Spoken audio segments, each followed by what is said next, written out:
(1921). January 1921. Quote, official, end quote, campaign preparatory to 10th Congress launched by the strongly Leninist Petrograd Party Committee in Zinoviev's hands.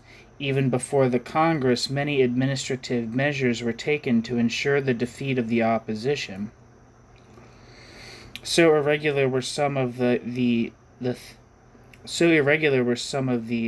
the Moscow Party Committee at one stage voted a resolution publicly censoring the Petrograd organization, quote, for not observing the rules of proper controversy, end quote. Trotsky. January 13th.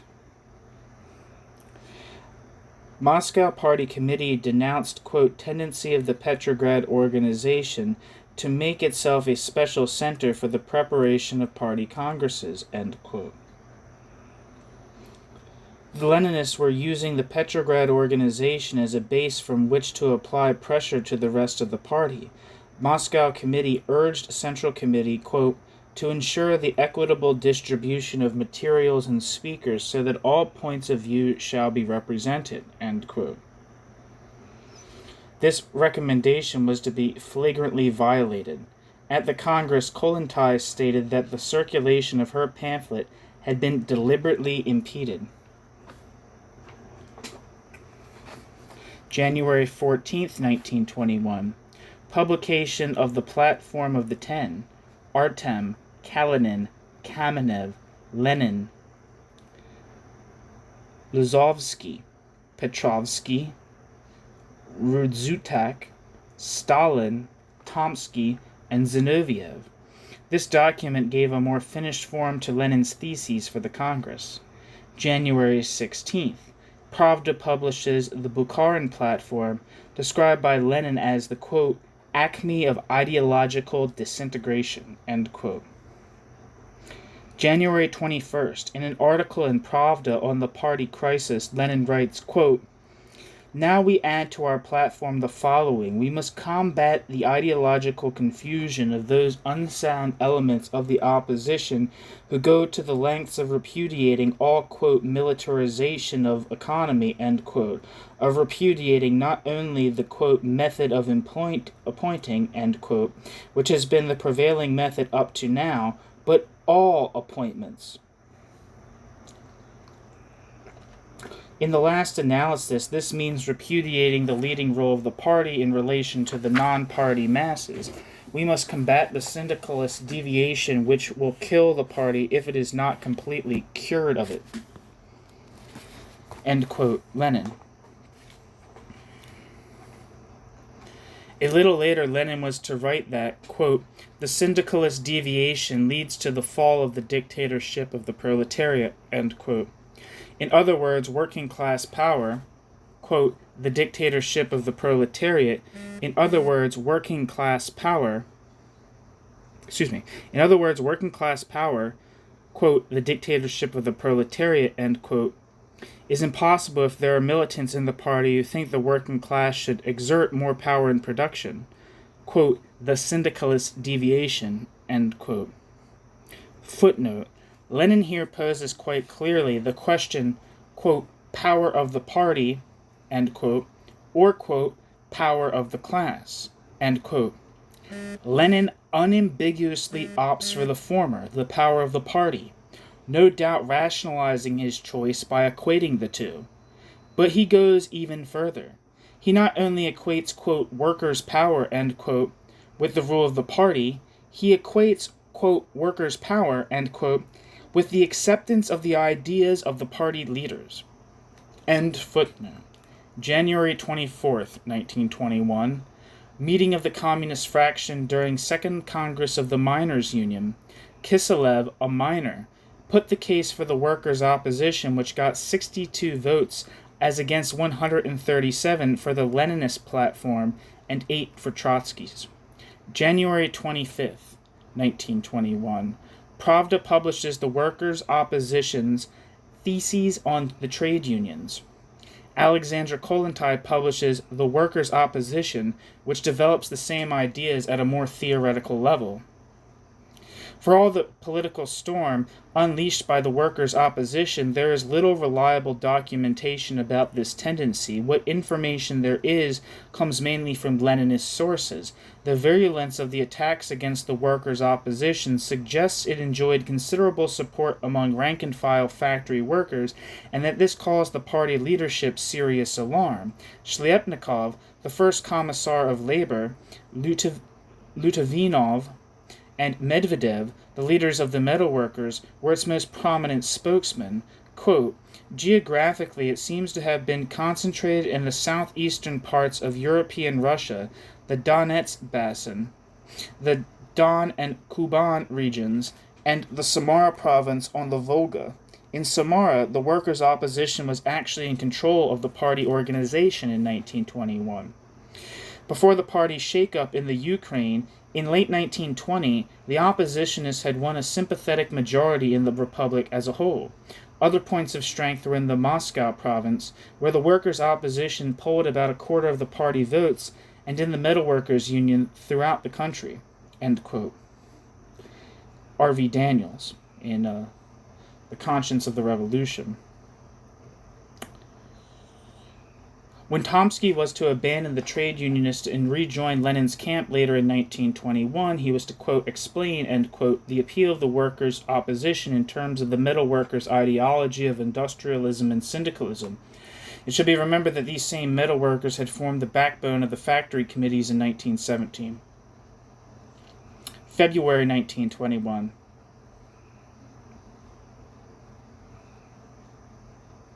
During the pre-Congress discussion, the Leninist faction made full use of the newly established Control Commission.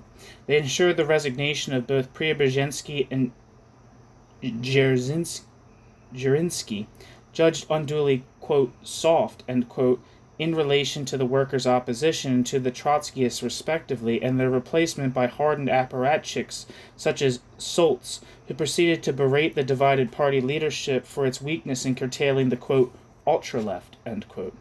The Leninists whipped up a noisy campaign and played relentlessly on the themes of unity and of the internal dangers confronting the revolution. Again and again they took refuge in the cult of Lenin's personality. All other tendencies were labeled, quote, objectively counter-revolutionary, end quote. They succeeded in getting control of the party machine, even in areas with a long tradition of support for the opposition. The, quote, so, quote, successful, end quote, were some of these, quote, victories, end quote, that there is serious doubt as to whether they were not achieved by fraud. On January 19th, for instance, a party conference of the Baltic Fleet is said to have given a 90% vote to the Leninists. Yet within 2 or 3 weeks, a strong fleet opposition was to develop and widely distribute leaflets proclaiming, quote, the political department of the Baltic Fleet has lost all contact not only with the masses, but with the active political workers too. It has become a bureaucratic organ without authority. It has annihilated all local initiative and reduced all political work to the level of secretarial correspondence, end quote. Footnote. Ida Metz's pamphlet, The Kronstadt Commune, gives a good idea of the, quote, disaffection, end quote, rampant in Petrograd at the time. End footnote. Outside the party, even harsher things were being said.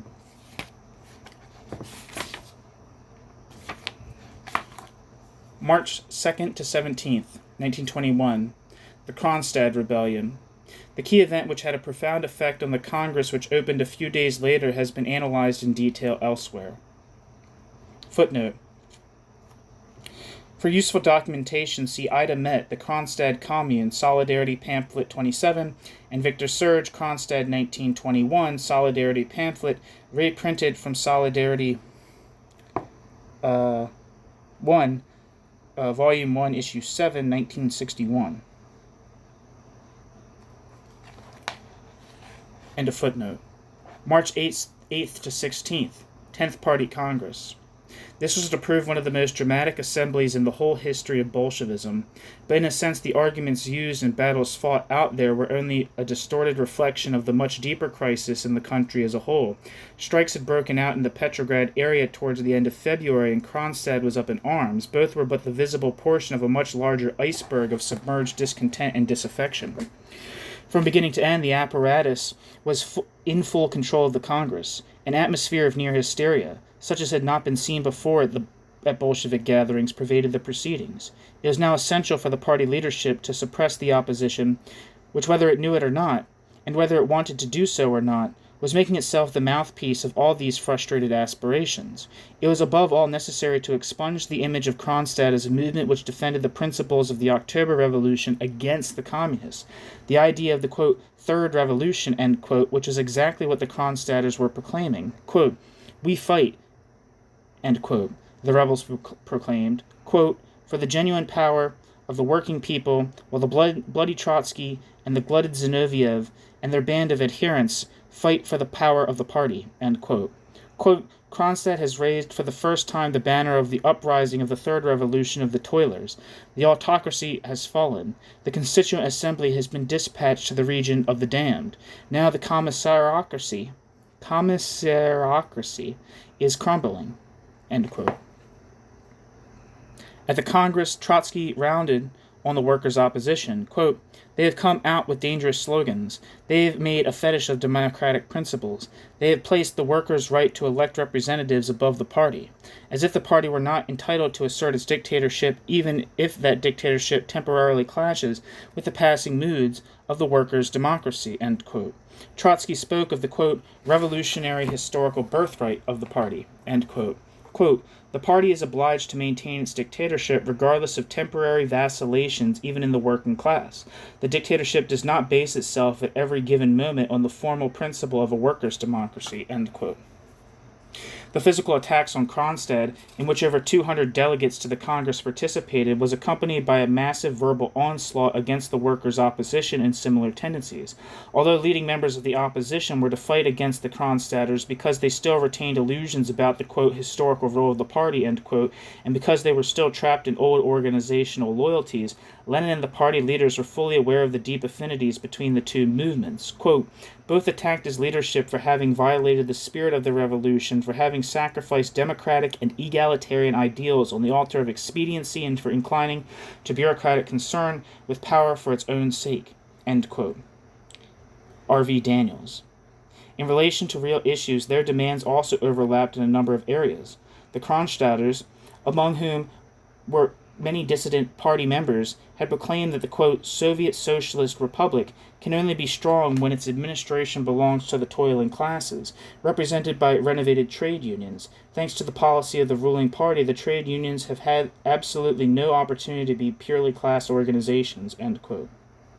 Down to the fetishism of the unions, the language was the same. The Congress opened with a virulent speech by Lenin appealing for loyalty to the party and denouncing the workers' opposition as a threat to the revolution. The opposition was a, quote, "petty bourgeois," end quote, quote, "syndicalist," end quote, quote, "anarchist," end quote, strand, quote, "caused in part by the entry into the ranks of the party of elements which had still not completely adopted the communist worldview," end quote. In fact, the opposition was the very opposite. It was the reaction of the proletarian base of the party to the entry of hordes of such elements. The basic arguments of the opposition were not dealt with in any depth. What argument, as distinct from invective, there was often confused. For instance, apart from being A, quote, "genuinely counter-revolutionary," end quote, and B, quote, "objectively counter-revolutionary," end quote, the workers' opposition was also, quote, "too revolutionary," end quote. Their demands were, quote, "too advanced," end quote, and the Soviet government still had to concentrate on overcoming the masses' cultural backwardness. According to Smilga, the extreme demands of the workers' opposition disrupted the party's efforts and raised hopes among the workers which could only be disappointed. But most important, the demands of the workers' opposition were revolutionary in a wrong, anarcho-syndicalist way. This was the ultimate anathema. Quote, "If we perish," end quote, Lenin said privately, quote, It is all the more important to preserve our ideological line and give a lesson to our continuators. This should never be forgotten, even in hopeless circumstances." End quote. Gone were the brief days of the 1917 honeymoon. Gone was the rhetoric of state and revolution. Out came the skeletons of the split in the First International. The cardinal crime of the opposition was that elements among it, and more particularly among its fringes, such as Myasnikov and Bogdanov, were beginning to raise really awkward questions. In a clumsy and still fumbling manner, some were beginning to question the primacy of the parties, other the class nature of the Russian state.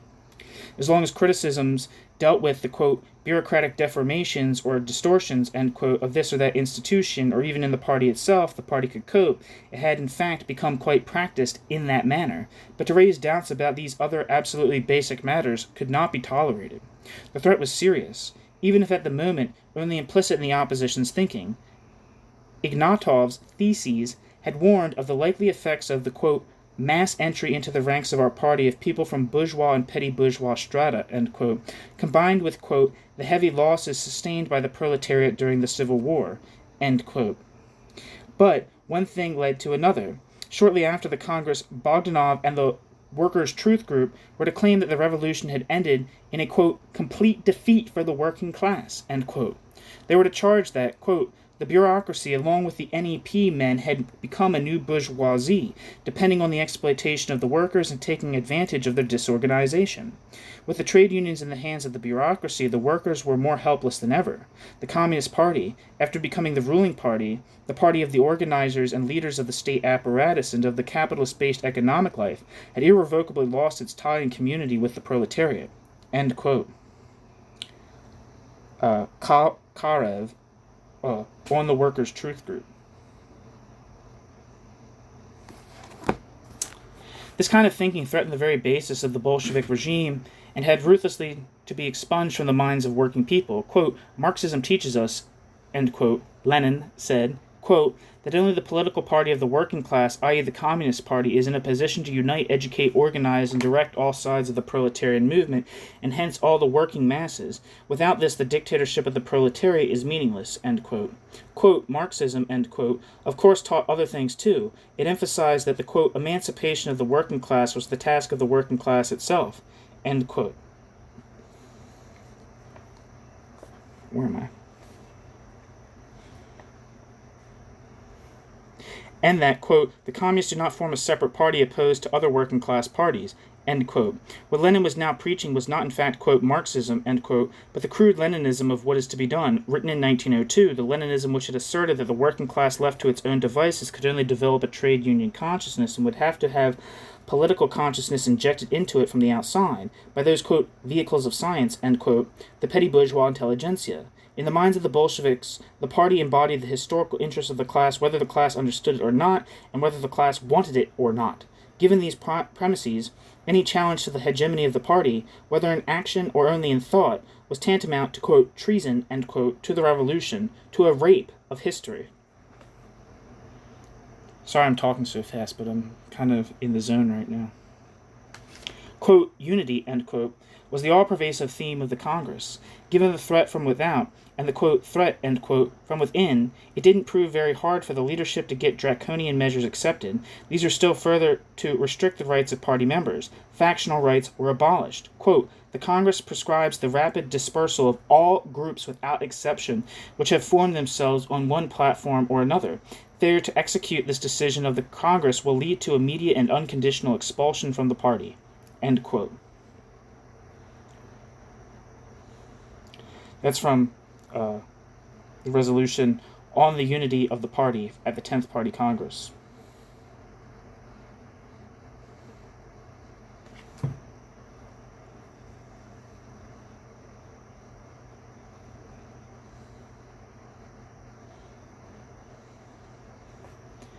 A secret provision gave the Central Committee unlimited disciplinary rights, including expulsion from the party and even from the Central Committee itself, for which a majority of or two-thirds would be required.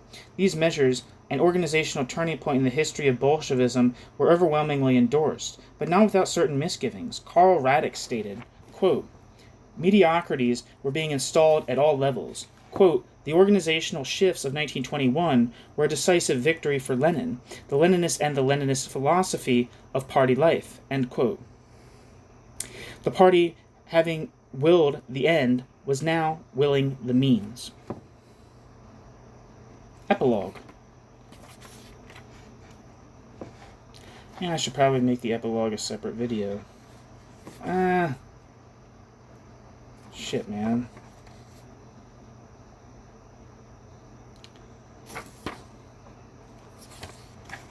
Fucking 3 pages. Fuck it, the epilogue, I'll make the conclusion a separate video. Epilogue. There's like 3 pages left. Maurice Brinton, you little bastard. Epilogue. May 1921. All-Russian Congress of Metalworkers Union. This union approved the backbone of the 1905 events. It had been won over by the Bolsheviks as early as 1913. It had animated the factory committees and provided many detachments of Red Guards. It was now deeply influenced by the idea of the workers' opposition. Its leader, Medvedev, was an active member of the opposition. His grip on the union had to be broken. At the Metalworkers' Congress of the Central Committee of the party handed down to the party fraction in the union a list of recommended candidates for union sick leadership. The metalworkers delegates voted down this list, as did the party fraction in the union, by 120 votes to 40. Every conceivable pressure was then brought to bear against them. The opposition had to be smashed. The Central Committee of the party disregarded every one of the votes and appointed a metalworkers committee of its own. So much for, quote, elected and revocable delegates, end quote, elected by the union rank and file, and revocable by the party leadership. May 17th to 25th, 1921, Fourth All-Russian Congress of Trade Unions.